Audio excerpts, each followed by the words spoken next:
Jesus não te chama de tal forma que Ele não diga o que você tenha que fazer.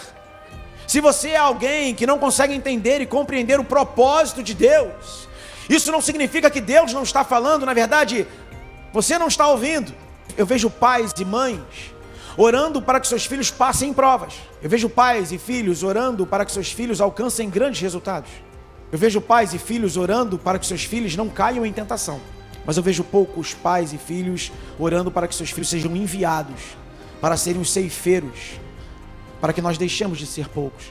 Não há uma mensagem mais importante do que quando Cristo toca o seu coração e diz: filho, vem comigo. Nós estamos mais preocupados por vezes em enterrar os nossos mortos, em nos despedir dos nossos, ao invés de obedecer ao chamado mais importante da nossa vida. Cristo convida e chama para o ministério.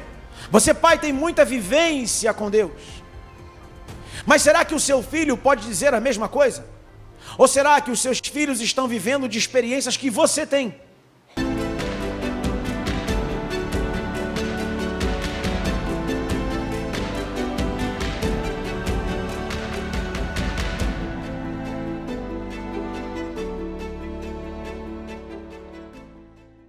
Mergulhe no profundo.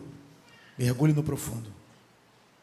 Corra o mais rápido que você puder ao alcance desse hábito. E seja constante quando estiver pedalando na direção do seu alvo. Esse era o objetivo do triatlo. Pensar a partir do triatlo, do esporte triatlo, pensar a partir dele, fazendo uma equiparação, uma comparação com a vida cristã.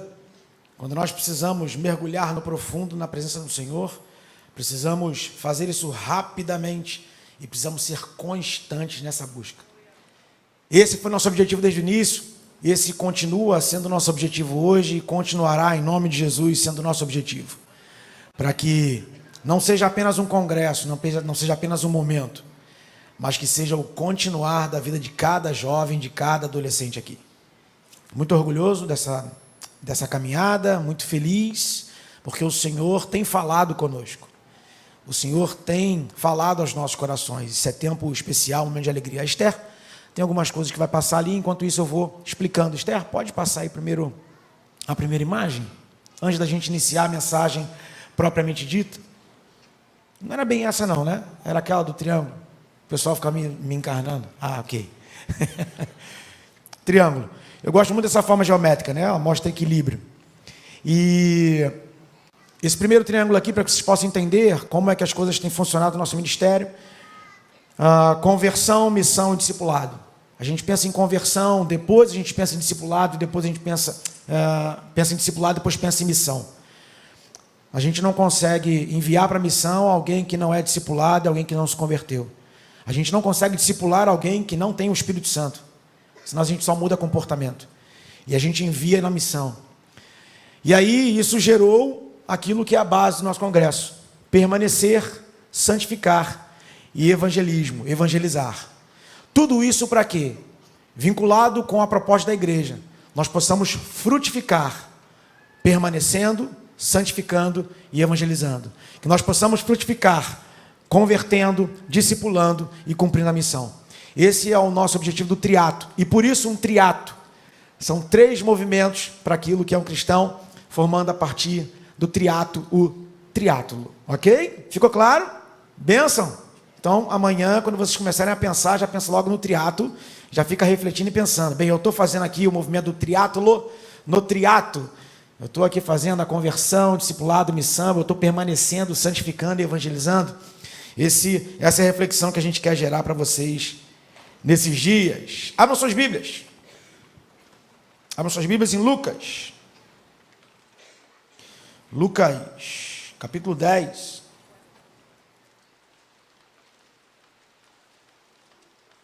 Capítulo 10, nós vamos ler um versículo, mas nós vamos meditar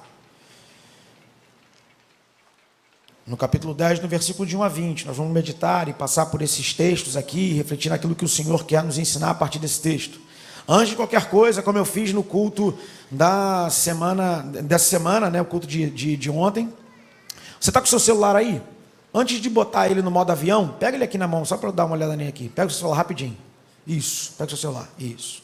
Ok? Antes de botar no modo avião, pega o seu celular. Você tem 30 segundos para compartilhar para 3 pessoas, tá? Estamos falando de triatlo, esporte, aqui, atividade física. Então você tem 30 segundos para cumprir essa meta aí, tá bom? Então, agora você vai curtir, vai abrir o YouTube, você vai abrir lá no YouTube da PIBVP, você vai dar um joinha lá, ok? Joinha, abre lá, PIBVP no YouTube, vai abrir lá o culto ao vivo. Você que está na internet também pode fazer a mesma coisa, pode dar o joinha, ok? Todo mundo deu o joinha? Beleza? Agora pega o telefone e mostra para mim aqui. Cadê? Levanta o celular, tem ninguém pronto não? Já curtiram? Já deram joinha? Calma, Vitor. Vamos lá, prepara. 3, 2, 1, valendo, vai, 30 segundos. 3 pessoas diferentes, vai, rápido. Vai pensando, quem vier na mente primeiro você lança, vai. 10 segundos já foram, já tem que ter ido um. Vamos lá, pro segundo, rapidinho.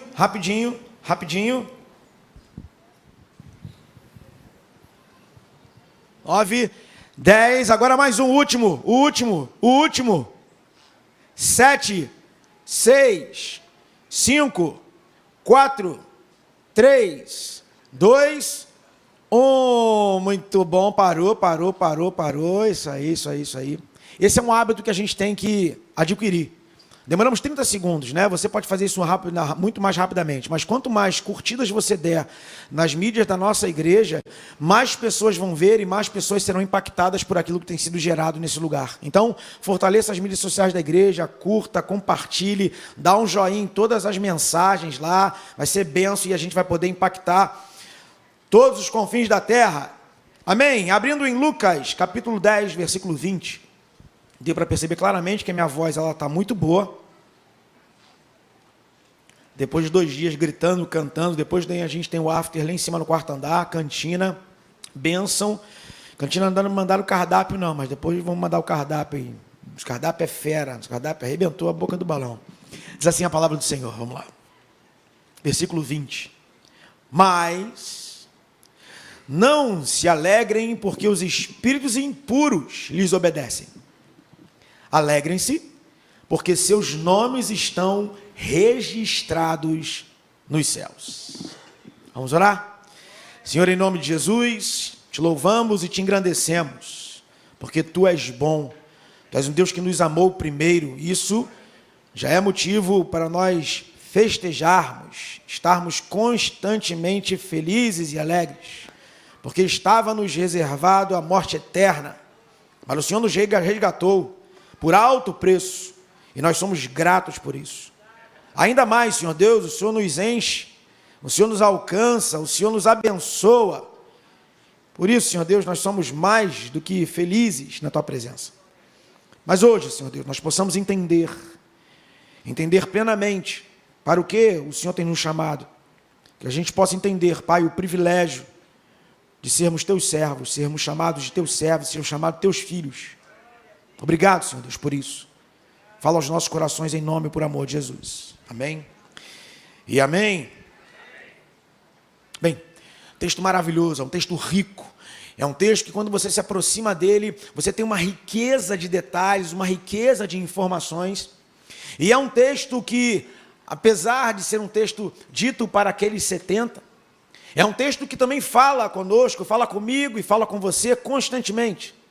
Porque fala de uma missão, fala de um grupo de pessoas que foi separado para uma missão importantíssima, uma missão que precisa ser encarada e vista por cada um de nós como um privilégio poder estar na corrida, um privilégio poder estar na caminhada, em uma caminhada que não pertence a mim, que não é gerada a partir dos meus objetivos, mas uma caminhada que é gerada a partir dos objetivos dados pelo Senhor. E esses homens escolhidos por Deus,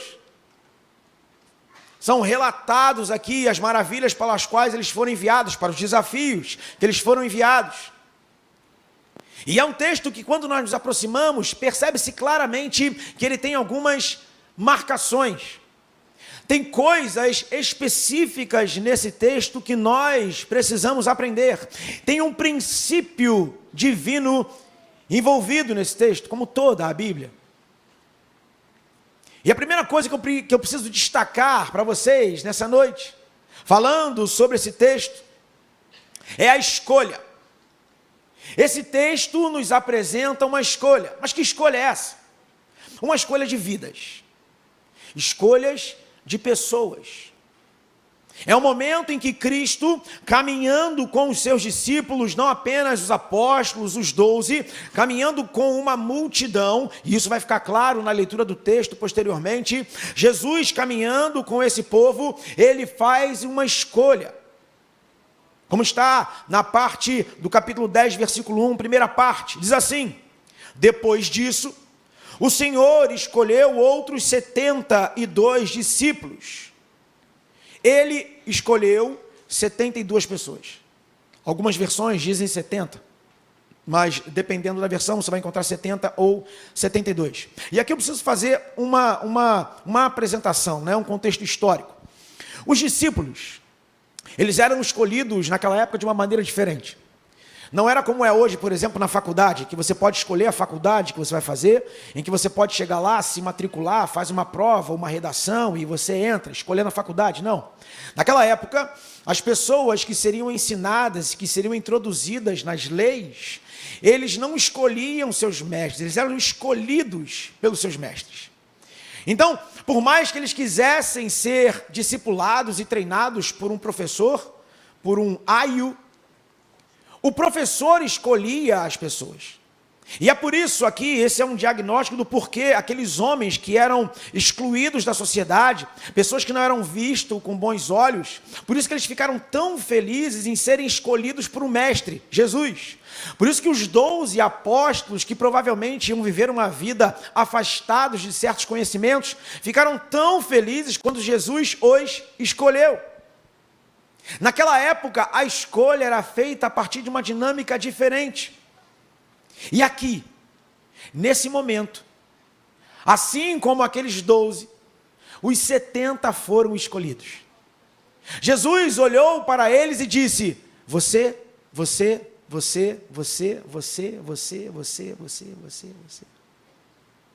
E esses homens, impactados por essa escolha, seguiram, caminharam.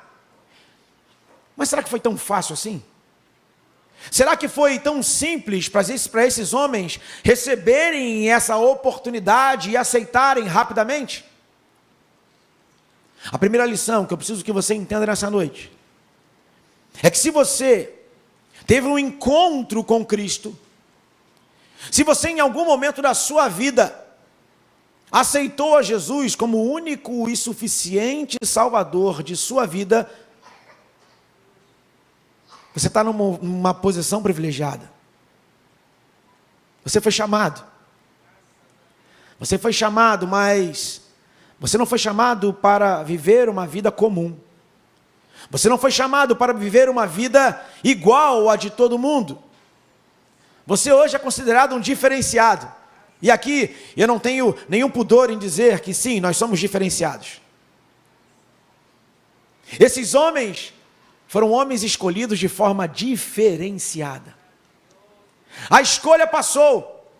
E quando nós somos escolhidos e adentramos em um lugar onde nós somos escolhidos, há um motivo. Há um motivo dessa escolha. E o mais interessante é que o motivo está no continuar do texto, quando Cristo fala, quando a palavra fala, que ele escolheu 72 discípulos e enviou adiante 2 a 2 às cidades e aos lugares que ele planejava visitar.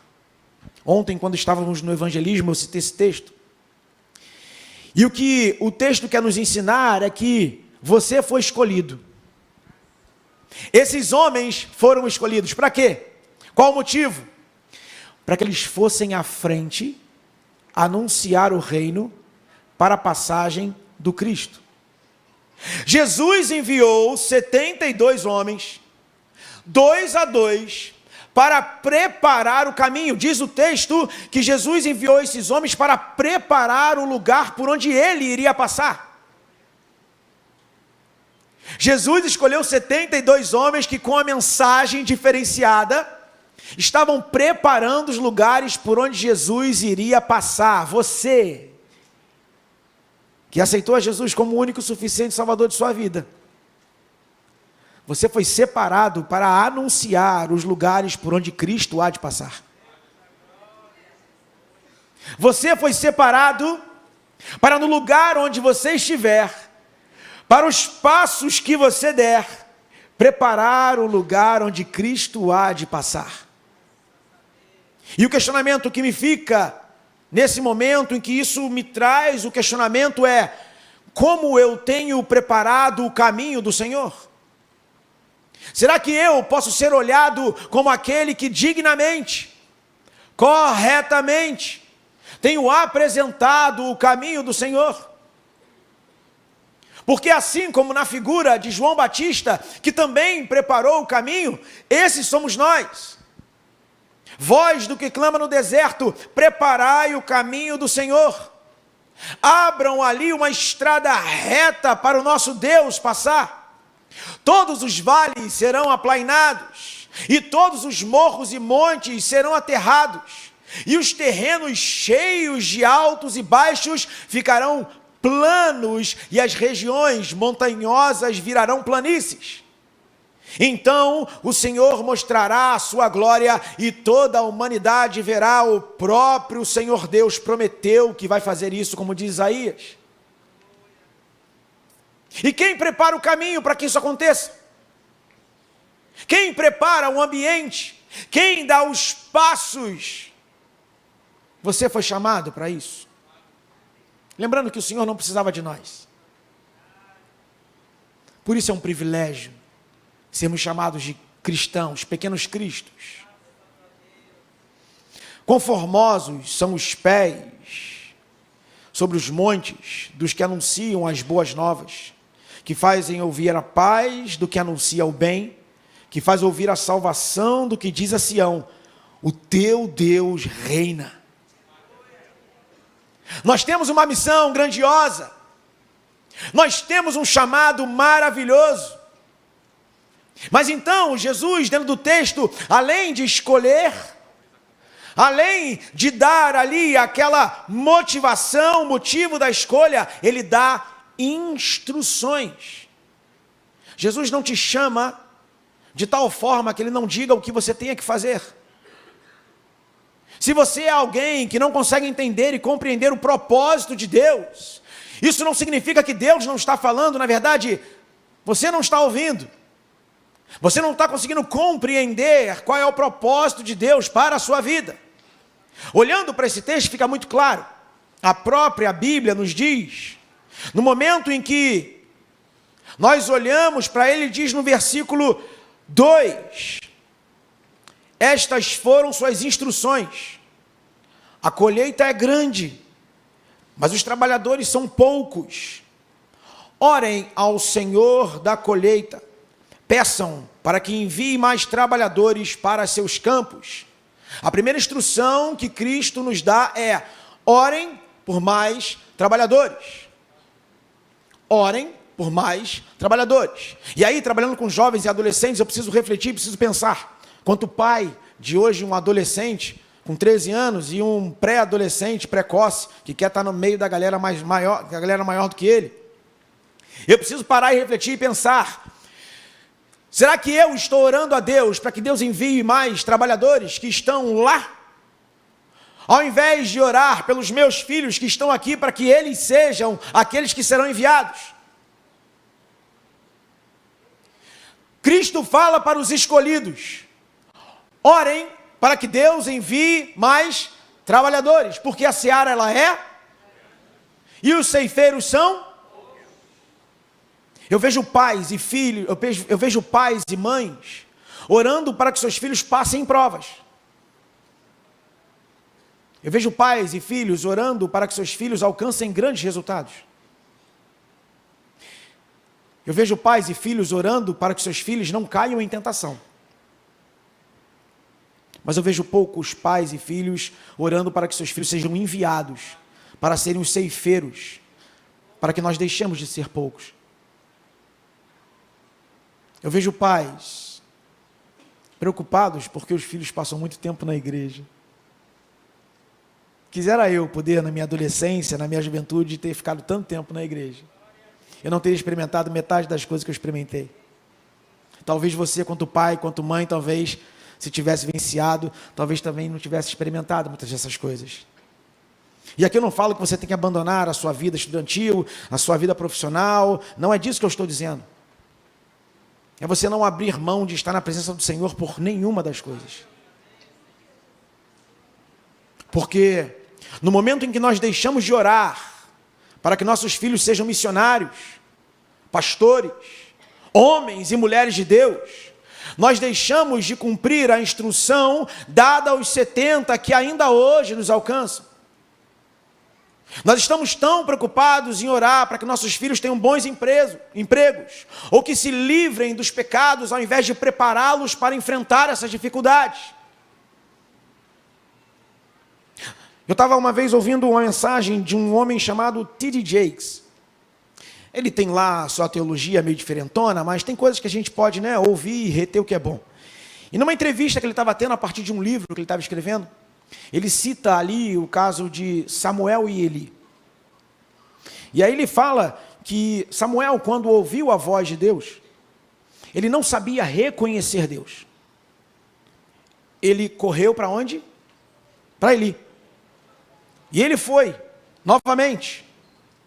E ele ouviu a voz de Deus, não reconheceu, foi novamente, até que em determinado momento, Eli tem ali um estalar e fala para o Samuel, Samuel, olha, quando você ouvir, diga, Senhor, eis aqui, teu servo, Samuel, fala que eu te escuto. E aí, nessa construção que esse pastor falou, ele trouxe o seguinte elemento. Samuel não sabia reconhecer Deus ainda, mas ele conseguia ouvir Deus. Eli não podia mais ouvir Deus, mediante todas as questões que ele estava construindo em sua vida, na vida dos seus filhos, toda a permissividade. Mas ele conseguia reconhecer Deus.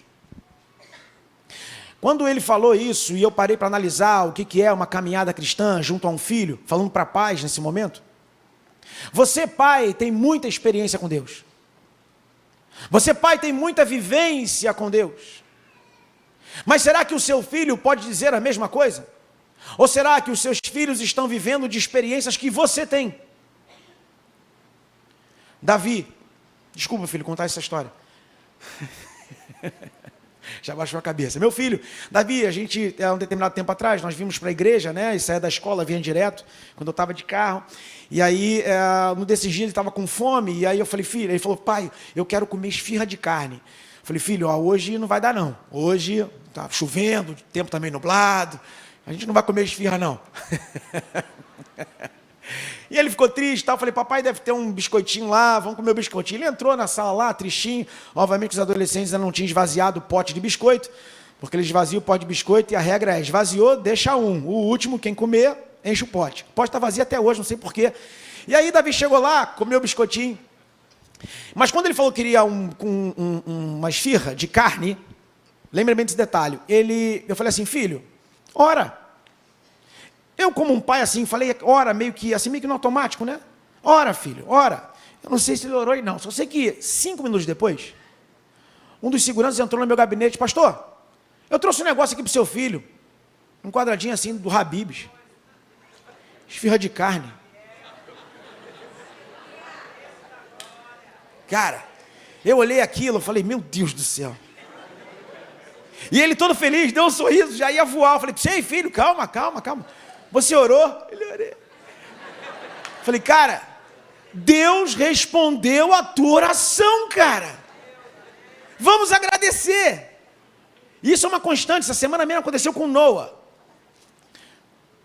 Esse é meu papel, eu reconheço Deus. Meu filho ainda não reconhece Deus, ele achou que era uma grande coincidência. Que lindo, ganhei uma esfirra, sorte. Não. É nosso papel, quanto pai, dizer, filho, essa é a sua primeira experiência com Deus. Ela é simples, ela é pequena, ela é simplória para os nossos olhos, mas para o meu filho, foi uma tremenda experiência. Até eu comi da esfirra. O nosso papel quanto pais é reconhecer a forma como Deus fala com os nossos filhos. O nosso papel quanto pai, pelo fato de nós reconhecermos e já temos vivenciado uma experiência com Cristo, é dizer para o meu filho, isso é uma experiência. O grande problema é que os nossos filhos estão tendo experiência para todos os lados. Algumas experiências até com Deus. Mas por estarmos tão desatentos, os nossos filhos acabam acreditando que tudo isso é uma grande coincidência. É uma grande sorte do acaso. Cristo, quando chamou aqueles 70, ele deu instruções. Orem para que Deus envie mais obreiros. Ore para que Deus envie mais obreiros. Orem para que seus filhos sejam grandes homens e mulheres de Deus. Orem para que esses homens e mulheres, ao serem lançados, ao serem enviados, possam impactar todos os lugares onde Deus os quer inseridos. Queremos que eles sejam grandes homens e mulheres com o seu sucesso nas suas carreiras, é claro que queremos, é bênção do Senhor. Mas isso nunca pode estar acima do amor dos seus filhos por Deus. Nunca! Porque como nosso pastor bem sabiamente diz, ele pode ser super bem sucedido, mas se ele estiver longe do Senhor, ele perdeu tudo. Isso precisa ser uma verdade em nossas vidas. Isso não pode ser uma forma de entender a vida, uma forma de pensar a vida, não. Isso precisa ser uma verdade. Porque uma geração pode ser perdida quando nós negligenciamos o nosso papel. Uma geração pode ser perdida quando nós negligenciamos o nosso papel quanto pais e mães. Quanto pais e mães, a igreja ela é uma colaboradora desse processo. Lembre-se bem disso. A igreja ela é uma colaboradora dentro desse processo. A grande dificuldade são as preocupações da vida. Por vezes isso nos afasta do nosso grande objetivo. Por vezes nós, quanto pais e mães, perdemos a noção do que de verdade é importante. As preocupações da vida, às vezes, nos fazem ficar cegos daquilo que de verdade é importante na vida dos nossos filhos. Uma outra coisa que Jesus fala no texto, já no versículo 9, ele diz, a outra coisa que nós precisamos fazer é anunciar. Versículo 9 diz assim, curem os enfermos e digam-lhes, agora o reino de Deus chegou até você. O reino de Deus chegou até você. Olhando para o texto, eu comecei a me perguntar e tentar entender, há alguma mensagem para o homem que seja mais importante do que essa? Há uma mensagem que eu e você, seres tão pequenininhos e limitados e frágeis, há uma mensagem tão grandiosa quanto essa? Há algo que eu e você podemos carregar em nossas mentes, em nossos corações, que seja uma mensagem maior do que essa? É chegado o reino de Deus. Ficai cientes de que mediante Jesus vos é anunciado o perdão de pecados. É chegado o reino de Deus. Tu que trazes boas novas a Tirão, Sião, suba num alto monte. Tu que anuncia boas novas a Jerusalém, levanta a tua voz com fortes brados, ergue-a, não tenhas receio e proclama as cidades de Judá. Eis aqui está o nosso Deus. Há mensagem mais importante do que essa? Esta é a palavra que Deus mandou aos filhos de Israel, anunciando-lhes o evangelho da paz por intermédio de Jesus Cristo. Este, portanto, é o Senhor de todos. Qual mensagem é mais importante que o homem pode pregar? Não existe para mim e para ti uma mensagem que seja mais importante do que essa. Nenhuma mensagem pode estar acima dessa. O nosso viver, o nosso andar, o nosso caminhar precisa ser proclamando, é chegado o reino de Deus. Aquilo que fizemos nos últimos dias é para proclamar a glória do Altíssimo. Se isso não for a verdade no dia de amanhã, a nossa caminhada é frágil. Eu costumo dizer que hoje é dia de treino. O jogo começa amanhã. Hoje a gente está treinando. Hoje a gente está entendendo quais são os movimentos. O nosso jogo começa amanhã, quando nós saímos de casa e fomos para o nosso trabalho. Quando nós saímos de casa e fomos para a faculdade. Quando nós, ao sairmos daqui, talvez nos estranhemos com a nossa família, e nesse momento você precisa colocar diante de você toda a paz, toda a tranquilidade diante de um problema. É chegado o reino de Deus, e esse precisa ser o nosso discurso, isso precisa ser o nosso norte, porque assim nós iremos frutificar, como é o desejo. Temos trocado a mensagem da salvação por qualquer outra que se ajuste ao nosso pensamento. Nós temos falhado quando trocamos todas as coisas, ou nos trocamos por todas as coisas, ao invés de nos firmarmos a essa mensagem. E o texto continua dizendo que independe se o momento é favorável ou se ele não é favorável, a mensagem precisa ser pregada, porque diz o texto que ele deve entrar na cidade, falar que está vindo em paz. Se a paz chegar, ele vai lá e vive naquela cidade durante um tempo, come ali naquele lugar, e ao curá-lo ele diz, olha, o reino de Deus chegou. Mas diz o mesmo texto, um pouco mais adiante, que se você não for bem recebido, você deve sacudir a poeira dos seus pés e anunciar, o reino de Deus chegou. Nós só queremos anunciar o evangelho para aqueles que nos recebem bem. Só queremos anunciar o evangelho quando o ambiente é favorável.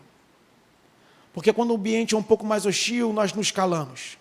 Temos medo do tal do cancelamento.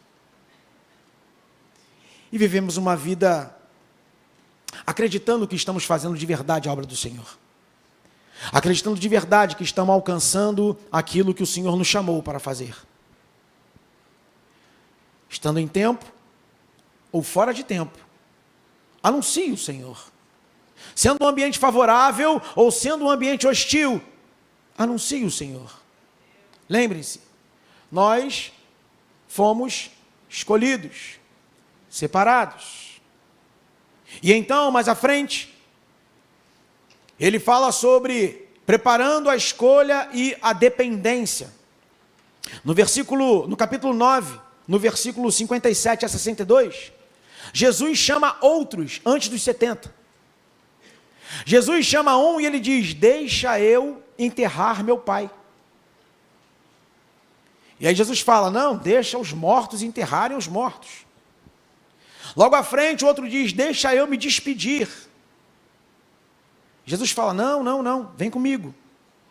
E aí entra no texto que nós lemos. E então Jesus escolhe os 70.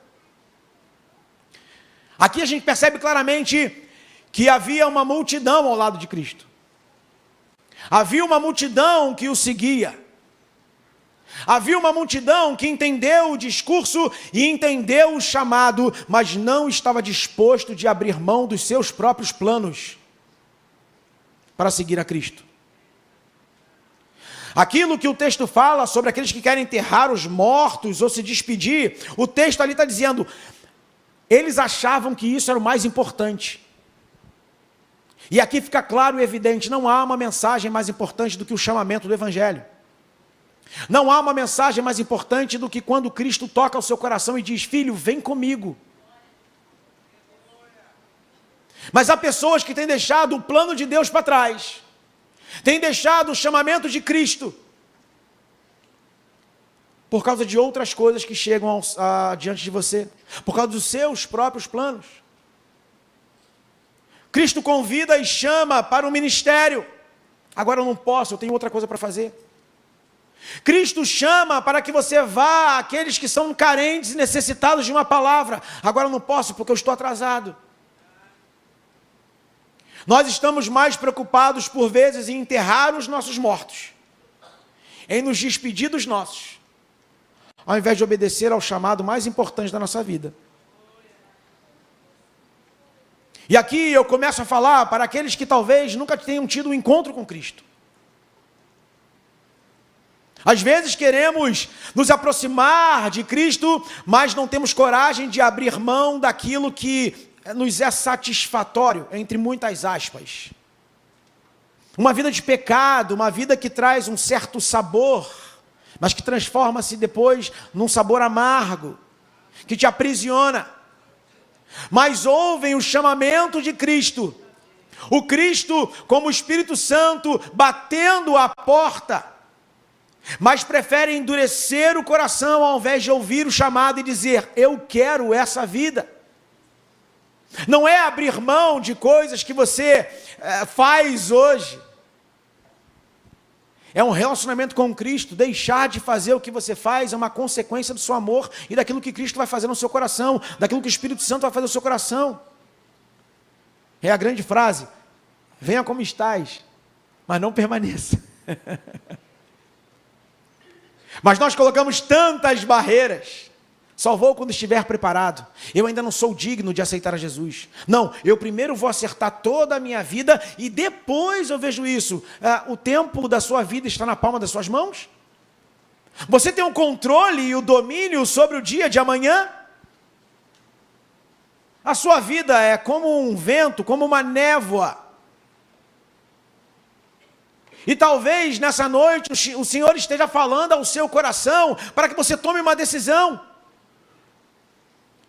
Para que você ouça a voz do chamamento de Cristo ao seu coração, dizendo: filho, vem para perto porque eu quero transformar a sua vida, vem para perto porque eu quero impactar a tua realidade, vem para perto porque eu quero que você experimente novidade de vida. Vem para perto porque eu quero que você deixe para trás as coisas e olhe para frente, olhe para o alvo, olhe para o autor e consumador de todas as coisas. Mas você quer enterrar seus mortos, você quer se despedir dos seus. Talvez você aqui tenha deixado sonhos de Deus para a sua vida para trás. Talvez você esteja aqui nesta noite ainda negando um chamado de Cristo para a sua vida. Talvez você esteja aqui nessa noite ainda levando em consideração coisas que estão muito mais te travando, muito mais te aprisionando do que te aproximando de Cristo. Lembrem-se, vocês são um dos 70. Vocês foram separados e chamados. E se você, nessa noite, ainda não aceitou Jesus, mas sente em seu coração o desejo de fazer a vontade dele, entregar a sua vida e ter sua vida transformada, você também pode fazer parte desse grande grupo, que hoje não se limita a um número de 70. Mas fazendo aqui um efeito comparativo, você foi escolhido. Talvez você aqui nessa noite esteja entristecido porque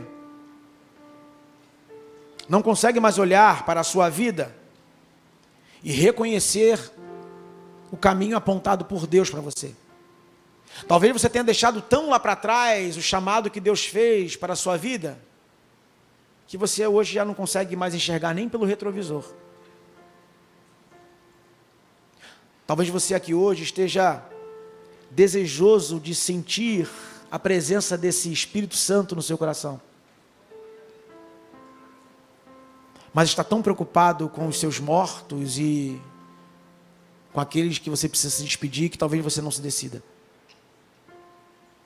O Senhor nos chamou por um motivo. Tudo tem um motivo. E diz a palavra, lá no finalzinho, que Cristo se alegrou quando aqueles homens voltaram. E ele se alegrou, e diz o texto um pouco mais à frente, que ele se alegrou no Espírito, quando aqueles homens voltaram e disseram: em teu nome nós fizemos maravilhas, em teu nome nós expulsamos demônios, curamos pessoas. E Jesus fala para ele: expulsar demônio, curar pessoas. Esse é o pequeno. Alegre-se porque o teu nome está escrito nos céus. Aquilo que o Senhor quer fazer na sua vida não se compara ao fato de você ter o teu nome escrito no livro da vida. Aquilo que Deus quer fazer na sua vida que talvez você tenha deixado para trás, precisa ser recuperado. Aquilo que Deus um dia te chamou, ou tem te chamado, e que você acredita que não pode dar conta, eu não sei, porque eu não tenho condições, eu sou pequenino, diga sim e deixa que o restante o Senhor faz.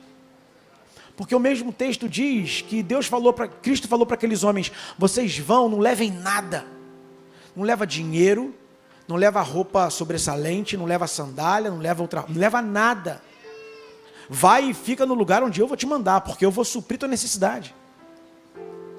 Mas tem gente que ainda quer enterrar seus mortos e se despedir das pessoas. Nesse final de semana, nós ouvimos palavras desafiadoras. Nós ouvimos palavras que nos colocaram numa posição de decisão diante do altar do Senhor, diante do Cristo que te convida para perto, que te chama de um jeito diferenciado para que você se anele com Ele, para que você diga sim ao chamado de Cristo para a sua vida. Talvez muitos aqui, muitos jovens e adolescentes, tenham um ardor em seu coração por missões, por ministério, e que talvez estejam pensando, não sei o que eu vou fazer. Será que vou? Será que não vou? Talvez tenham pessoas aqui que lá atrás tiveram esse chamado, e que por causa de outras escolhas desistiram. Talvez tenha chegado o dia de você novamente se colocar à disposição de tudo isso. Deus colocou no meu coração, eu ia falar isso no início, mas foi bom até que não falasse, vou falar agora. Talvez muitos pais aqui, pais de jovens e adolescentes, fiquem bem insatisfeitos comigo, porque a minha intenção é mandar todo mundo para o campo, mandar todo mundo para trabalhar, ser missionário. E aí vai ter pai depois no gabinete me procurando. Pastor, meu filho agora quer largar tudo, quer ir. Deixa aí, filho. Quem sabe ele não é um dos 70. Quem sabe ele não é um daqueles que tem que encher o campo. Mas talvez teu filho tenha um chamado para ser médico, para ser um astronauta. Seja lá o que for, mas que ele seja um enviado do Senhor nesse lugar. Eu quero, nessa noite, fazer 2 chamamentos. Algo que tem sido comum nos nossos cultos, e o Senhor tem respondido, e vocês têm respondido, mas,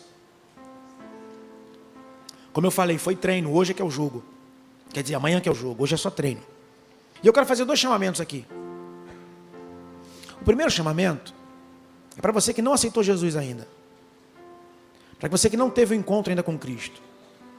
Para você que ainda não teve o encontro com esse Cristo que convida pessoas especiais, que chama para perto pessoas especiais. Pessoas que Ele amou tanto a ponto de entregar a sua vida por ela. E Ele entregou a vida dele por você. Olha para todos os seus mortos, olha para todos aqueles que você vive tentando trazer para perto. E pense naquilo que Cristo fez por você para que você os deixasse. E meu primeiro chamamento nessa noite é para você que ainda não aceitou Jesus, seja aqui, ou seja na internet. E eu quero te fazer um convite para que você repita uma oração comigo. Então eu vou pedir para que todos, nesse momento, curvem suas cabeças, para que não haja nenhum tipo de constrangimento ou medo. Curvem suas cabeças, todos estão de cabeças baixas. E eu vou fazer aqui uma oração para você que ainda não aceitou Jesus, e eu quero que você repita essa oração comigo. Bem baixinho. Bem baixinho. Ninguém precisa ouvir, é só você e Deus. E se você decide aceitar a Jesus como o único, suficiente Salvador de sua vida, repita comigo assim: Senhor Deus, eu não quero mais viver a vida que eu levo. Eu reconheço que sou pecador. E reconheço que o Senhor tem me chamado. E hoje eu tomo uma decisão diante do Senhor. Eu aceito a Jesus como o único e suficiente Salvador da minha vida. Entra em meu coração, que o Espírito Santo habite em mim e que seja o condutor da minha vida. Eu oro em nome de Jesus. Mantenha suas cabeças baixas. Está todo mundo de cabeça baixa. Se você fez essa oração comigo, levante uma de suas mãos. Eu quero só te ver, rapidamente. Deus abençoe. Deus abençoe. Deus abençoe.